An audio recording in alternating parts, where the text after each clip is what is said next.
Hello दोस्तों, तो आज हम आप सबको बताने वाले हैं DLED थर्ड सेमेस्टर गणित अति लघु उत्तरीय प्रश्न। तो देखिए, हम आप सबको 17 अति लघु उत्तरीय प्रश्न बता चुके हैं। तो आज हम बताएंगे 18वां अति लघु उत्तरीय प्रश्न। तो देखिए क्या है, 2 का गुणात्मक प्रतिलोम कितना होगा। देखिए क्या पूछा गया है 18 प्रश्न में, 2 का गुणात्मक प्रतिलोम। देखिए गुणात्मक प्रतिलोम का मतलब क्या होता है। देखिए गुणात्मक प्रतिलोम का मतलब होता है कि कितना कितना का हम गुणा कराएं कि एक आ जाए। देखिए गुणात्मक प्रतिलोम का मतलब होता है कि किस जिसका पूछा है उसमें हम कितना का गुणा कराएं कि एक आ जाए। यही देखना रहेगा कि हम कितना का गुणा कराएंगे कि एक आ जाएगा। यही है गुणात्मक प्रतिलोम। तो देखिए यहाँ पर कितने का दिया है, 2 का दिया है। तो बताइए 2 का गुणात्मक प्रतिलोम कितना होगा। 2 में बताइए कितने का गुणा करेंगे कि एक आएगा। तो देखिए यहाँ पर 2 है, 2 में कितने का गुणा करेंगे, 1/2 का अगर हम गुणा कर देंगे तो 1 आएगा, क्योंकि इस 2 से ये 2 कैंसिल हो जाएगा तो 1 आएगा। इसका मतलब हम कितना का गुणा करे हैं, 1/2 का।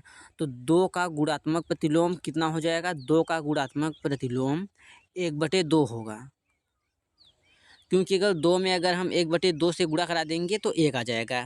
गुणात्मक प्रतिलोम का मतलब हम किस संख्या से गुणा कराएं कि 1 आ जाए। तो इसका सही आंसर है 1/2। यहाँ तक देखिए समझ में आ रहा होगा। अब देखिए प्रश्न नंबर 19। अब देखिए इस प्रश्न में क्या दिया है, 1/2 का गुणात्मक प्रतिलोम कितना होगा। देखिए इसमें पूछ लिया गया है 1/2 का कितना होगा। उसमें क्या था, 2 का गुणात्मक प्रतिलोम पूछा था, इसमें 1/2 का पूछ लिया है। तो देखिए 1/2 का गुणात्मक प्रतिलोम कितना होगा, 2 होगा। क्योंकि अगर हम 1/2 में अगर 2 से गुणा करा देंगे तो कितना आ जाएगा, 1 आ जाएगा। तो देखिए हमें यही देखना है, गुणात्मक प्रतिलोम का मतलब ये है कि जो संख्या दिया है उसमें हम कितना से गुणा कराएं कि 1 आ जाए। तो देखिए यहाँ पर 1/2 दिया है, 1/2 में अगर हम 2 से गुणा करा देंगे तो 1 आ जाएगा। तो इसका मतलब है कि 2 का गुणात्मक प्रतिलोम 1/2 का गुणात्मक प्रतिलोम 2 होगा। तो लिख लीजिए 1/2 का गुणात्मक प्रतिलोम बराबर 2। अब देखिए प्रश्न 20, 10 के पावर -1 को परिमेय संख्या के रूप में लिखिए। तो देखिए परिमेय संख्या के रूप में लिखना है तो परिमेय संख्या किसे कहते हैं, जिसे हम P/Q के रूप में लिख सकते हैं, उसी को परिमेय संख्या कहते हैं। और जहाँ पर Q 0 नहीं होना चाहिए, यही है परिमेय संख्या का मतलब। तो देखिए 10 के पावर जब -1 है तो इसको हम क्या लिख सकते हैं, यहाँ देखिए -1 है इसीलिए हम इसको लिख देंगे 1/10। यही इसका आंसर होगा। -1 है इसीलिए 1/10 हो जाएगा। तो देखिए 10 के पावर -1 का जो है परिमेय संख्या, इसका होगा 1/10। तो इसमें क्या पूछा है, 10 की पावर -1 को परिमेय संख्या के रूप में लिखिए। तो इसका सही आंसर है 1/10। परिमेय संख्या का मतलब P/Q के रूप में लिखना है। तो यहाँ देखिए P/Q के रूप में है, P ये देखिए ऊपर वाला हो गया और Q ये नीचे वाला, तो 1/10 यही इसका सही आंसर है। अब देखिए प्रश्न नंबर 21। देखिए क्या है प्रश्न नंबर 21, इसका मतलब 21। देखिए 10 के पावर -2 को परिमेय संख्या के रूप में लिखना है। 10 की पावर -2 को परिमेय संख्या के रूप में लिखिए तो कैसे लिखा जाएगा। देखिए 10 के पावर -2 है, इसका मतलब इसको हम ऐसे लिख सकते हैं, यहाँ पर 1/10 के पावर 2 लिख सकते हैं। क्योंकि यहाँ पर माइनस है, यहाँ पर ऊपर ये जो है माइनस में 2 है, इसीलिए इसे हम 1/10 लिख सकते हैं। माइनस में कोई भी संख्या दिया है तो उसको हम 1/, लिख सकते हैं जो संख्या दिया है। अब देखिए इसी के बाद यहाँ पर पावर 2 है, तो अब क्या हो जाएगा, इसको हम 2 बार लिख के गुणा करा लेंगे। 1/10 गुणे 1/10, तो गुणा कराने पर कितना आ जाएगा, 1 का गुणा 1 में करेंगे तो 1 होगा और 10 का गुणा 10 में करेंगे तो 100 हो जाएगा। तो इसका देखिए आंसर कितना आएगा, 1/100। 10 के पावर -2 को परिमेय संख्या के रूप में अगर लिखेंगे तो इसका आंसर आएगा 1/100। अब देखिए अगला प्रश्न, प्रश्न नंबर 22 पढ़िए। देखिए क्या है, 12 गायें अथवा 8 भैंस एक चरागाह को 10 दिन में चर सकती हैं। देखिए क्या है, 12 गाय या 8 भैंस किसी चरागाह को 10 दिन में चर सकते हैं। तो 3 गाय और 3 भैंस देखिए 3 गाय और 3 भैंस दोनों मिल गए तो उसको कितने दिन में चर सकते हैं। देखिए 3 गाय और 2 भैंस कितने दिन में चरेंगे। क्या दिया गया है, 12 गाय या 8 भैंस किसी चरागाह के घास को 10 दिन में चर सकते हैं।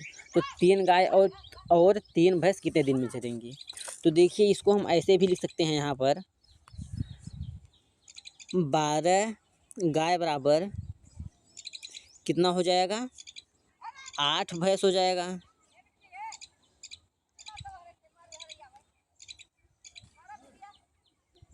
यही देखिए होगा ना, 12 गाय बराबर 8 भैंस। तो अब देखिए जब एक गाय बराबर करेंगे तो क्या हो जाएगा, 8/12 भैंस हो जाएगा। अब देखिए यहाँ पर क्या दिया है, 3 गाय और 3 भैंस दिया है। तो देखिए क्या करेंगे हम, ये जो यहाँ पर 3 गाय है इसको हम भैंस में बदल दे रहे हैं।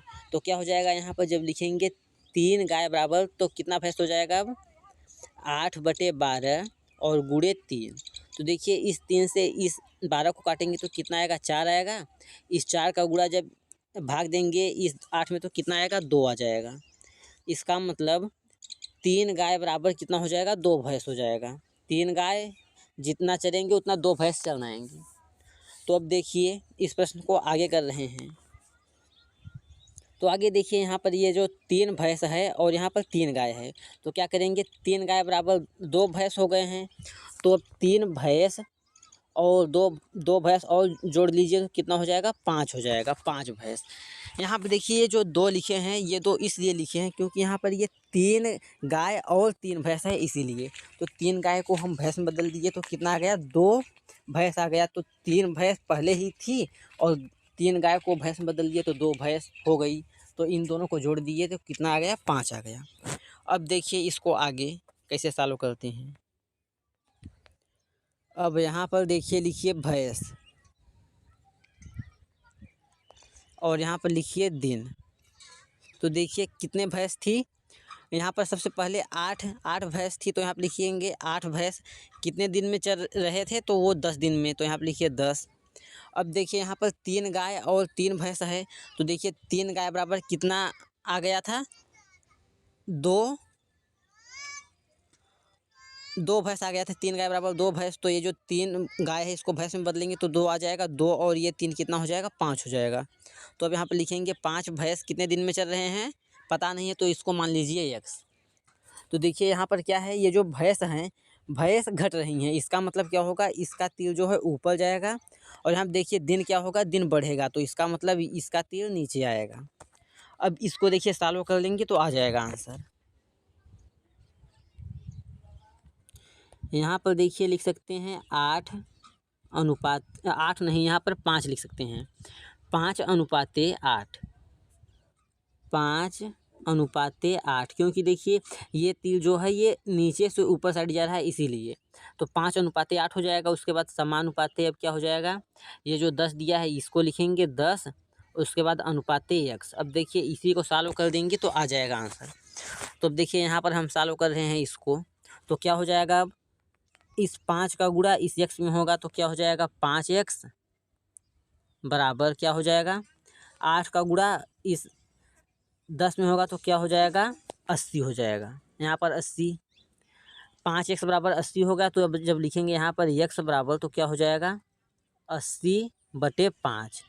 जब देखिए ऐसे यहाँ पर भाग दे देंगे 5 और 80 का तो कितना आएगा, भाग दे करके देखेंगे तो करिए कितना हो जाएगा, 5 × 5 हो जाएगा और यहाँ पर 3 आ गया। उसके बाद 5×6 = 30, तो कितना आ गया, 16। ऊपर 16 आया है, भाग देंगे देखिए 80 में जब 5 का भाग देंगे तो 16 आएगा। यही इसका आंसर होगा। 16 दिन में जो है 3 गाय और 8 भैंस चराएंगे। तो देखिए प्रश्न क्या था, 12 गाय अथवा 8 भैंस एक चरागाह को 10 दिन में चर सकते हैं। देखिए 12 गाय और 8 भैंस हैं, 10 दिन में चर रहे हैं। तो 3 गाय और 3 भैंस उसको कितने दिन में चर सकेंगी, यही पूछा गया है। तो इसका आंसर आएगा 16। ना समझ में आया तो इसको एक बार फिर से देख लीजिए, कर लेंगे। अब देखिए अगला प्रश्न।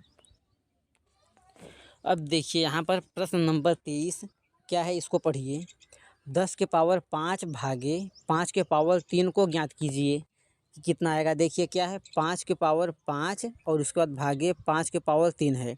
तो यहाँ पर देखिए जो नीचे का दोनों संख्या ये जो दोनों दिया है 5 5 सेम है, तो क्या करेंगे इसको, देखिए अब हम ऐसे भी लिख सकते हैं, यहाँ पर 5 5 सेम है इसीलिए 5 के पावर 5 माइनस 3 लिख सकते हैं। अगर देखिए सेम नहीं होता तो इसको हम ऐसे नहीं लिख सकते, और जब सेम है तो इसीलिए हम इसको ऐसे लिख देंगे। जब नीचे का दोनों संख्या जो है 5 5 है तो इसको हम ऐसे लिख सकते हैं 5 के पावर 5 माइनस 3, क्योंकि यहाँ पर ये भाग है इसीलिए माइनस हो जाएगा।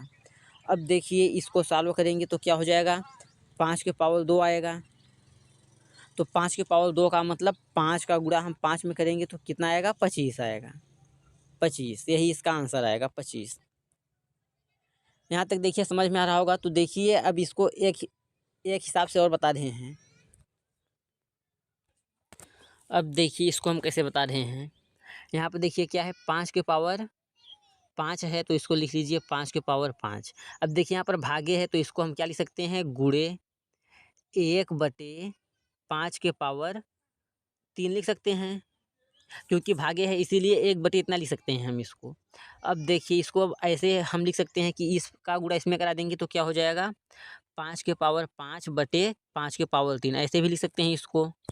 अब देखिए क्या है कि 5 को हम 5 बार लिखेंगे, क्योंकि 5 के पावर 5 है इसीलिए इसको 5 बार लिख लीजिए। उसके बाद देखिए 5 के पावर 3, इसका मतलब 5 कितने बार है, वह नीचे 3 बार है, तो 3 बार लिख दिए। अब देखिए इस 5 से इस 5 को काटिए, इस 5 से इस 5 को, और इस 5 से इस 5 को। अब देखिए कितने 5 बचे हैं, ये दोनों बचे हैं यहाँ पर। तो 5 का गुणा जब हम 5 में करेंगे तो क्या हो जाएगा, 25 हो जाएगा। यही देखिए इसका आंसर आया है। जैसे हम उसको सॉल्व किए थे वो वैसे ही इसको देखिए करेंगे तो कितना आएगा, 25 आएगा। तो उसको देखिए हम वैसे ही डायरेक्ट कर दिए थे, ऐसे गुणा करके नहीं किए थे। तो अब देखिए अगला प्रश्न। अब देखिए प्रश्न नंबर 24 क्या है, 1/8 गुणे 3 के पावर -3 का सरलीकरण कीजिए। तो देखिए इसका सरलीकरण करना है तो यहाँ पर देखिए 1/8, अब देखिए पावर माइनस में है जो है 3 की पावर -3 है, इसीलिए इसको क्या लिख सकते हैं हम यहाँ पर, गुणे 1/3 के पावर 3 लिख सकते हैं हम इसको। अब देखिए इसके बाद अब क्या लिखेंगे यहाँ पर, 1/8 गुणे, अब क्या हो जाएगा, 3 के पावर 3 का मतलब 3 बार लिख के गुणा कराएंगे तो कितना आ जाएगा, 1/27 आ जाएगा। गुणा करके देख लीजिए, यही इतना आएगा।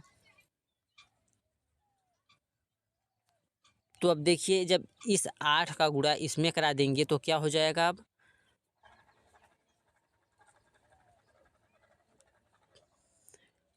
गुणा करा देंगे तो आ जाएगा 1/, तो 8 को गुणा करा लीजिए तो कितना हो जाएगा, 56। उसके बाद 8 दूना 16, 16 और 5 कितना हो जाएगा, 21 हो जाएगा। यही इतना इसका आंसर आएगा, 1/216। तो आज के लिए इतना ही, थैंक यू।